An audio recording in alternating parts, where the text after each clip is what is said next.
you there when they crucified my Lord? Apakah kamu ada di sana ketika mereka menyalibkan Tuhanku? Terima kasih kepada teman-teman pembaca kisah sengsara Tuhan. Kamu membawa kami seolah-olah ada di kaki Bukit Golgota, menyaksikan tragedi yang tiap tahun kita rindu untuk dengar, kita rindu untuk terbenam sedalam-dalamnya. Hati kita semua jadi sedih, jadi berduka, merasa malang bersama Kristus. Padahal tadi di depan gereja kita gegap gempita, hosana, melambaikan dedaunan palma. Begitu cepat peralihan dari sukacita jatuh. Suasana duka, sedih, sengsara. Baru-baru ini saya menerima satu WA, mungkin teman-teman juga, saudara-saudari menerimanya, yang isinya antara lain sebagai berikut. Kadang-kadang kita perlu jatuh untuk melihat siapa yang setia, siapa yang ulurkan tangan, dan siapa yang bertepuk tangan. Kadang-kadang kita perlu sial dan malang untuk melihat siapa yang tulus dan sejati. Penyambutan Yesus di gerbang Yerusalem disukai, diikuti, didampingi banyak fansnya. Banyak orang-orang dekatnya, ring 1-7. Padat, melekat, mengawal di saat kemuliaan, di saat penuh sorak-sorai dan aplaus.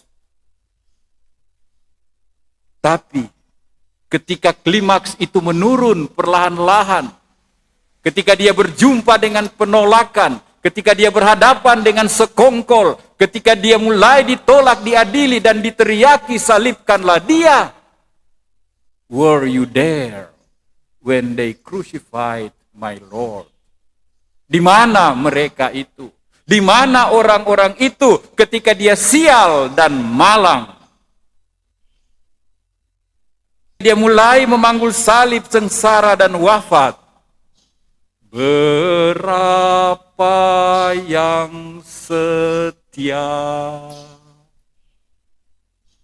kamu sakit ku sembuhkan, kamu mati ku bangkitkan, namun kini jawabanmu, aku sudah kau tinggalkan.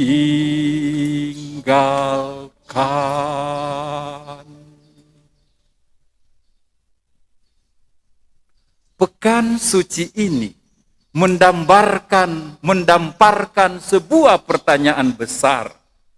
Apakah saya sahabat Tuhan yang sejati? Apakah saya umat Tuhan yang setia? Apakah saya beriman dengan ketat akan Tuhan? Atau hanya di saat suka? Atau juga dalam dukanya? Hanya dalam penyambutan, prosesi kemuliaan?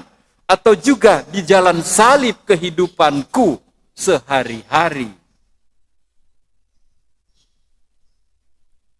Semuanya pilihan kita.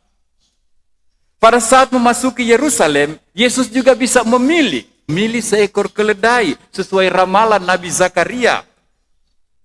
Hai Yerusalem, bersorak-sorailah, lihat rajamu datang, menunggangi seekor keledai muda yang belum pernah ditunggangi orang. Keledai lambang kepolosan, kerendahan hati, kekecilan, tidak terpandang. Keledai adalah lambang binatang yang bodoh. Itu yang dipilih Tuhan. Tuhan bisa memilih kuda, gagah, perkasa, dikawal oleh kavaleri, barisan berkuda, dengan tombak. Dia bukan raja of power, fisik, otot, kuasa, tapi raja yang melayani, raja yang adalah hamba. Kita bisa memilih daun palma atau daun paku. Di sini orang cuma kenal sayur paku. Tapi di bagian timur Yerusalem, di lembah menuju Sungai Kidron, di situ banyak sekali pepohonan yang disebut tanaman paku. Nyaris tidak punya bunga, hanya ada paku. Duri yang begitu banyak dan keras. Daun atau pohon paku ini yang mereka ambil untuk diramu menjadi mahkota duri. Untuk menyambut Tuhannya. Dalam hidup kita juga pilihan-pilihan kita menentukan. Memilih daun palma simbol damai pengharapan. Membawa perjuangan peneguhan kehidupan. Atau daun paku yang menusuk, mematikan, menyakiti. Bikin berdarah-darah.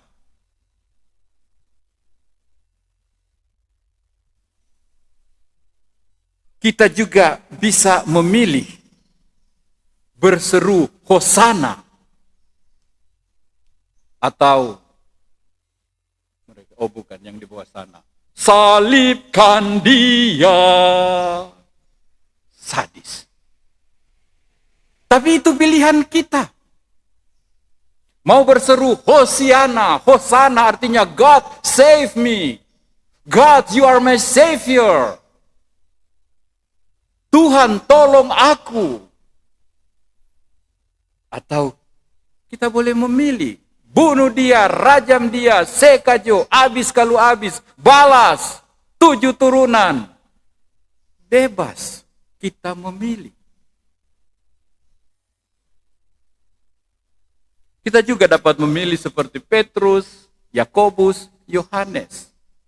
Yesus minta dengan jelas, stay with me. Tinggallah bersama aku. Berdoalah bersama aku. Biar hanya 1 jam saja. Mereka pilih apa? Tidur. Malas. Ngorok. Yang gampang. Ada kok yang gampang mau cari susah. Bebas. Pilih yang mana. Untuk menunjukkan kesejatian kita. Sebagai sahabat. Sebagai umat. Sebagai anak Tuhan. Kita dapat memilih seperti Simon dari Kirene. Yang menolong biarnya tidak kenal. Yang menolong biar sendiri lelah.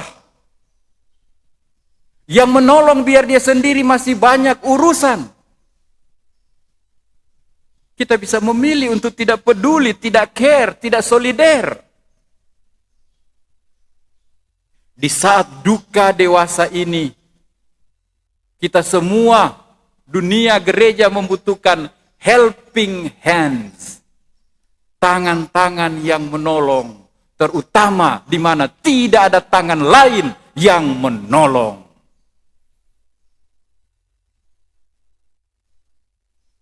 Disitulah kita menunjukkan siapa kita. Saudara-saudari, pekan ini adalah pekan suci. Bukan karena hari Senin, Selasa, Rabunya suci. Tapi karena kitalah yang harus membuatnya suci. Seperti Kristus telah membuat hari-hari ini suci dengan pilihan-pilihan yang suci.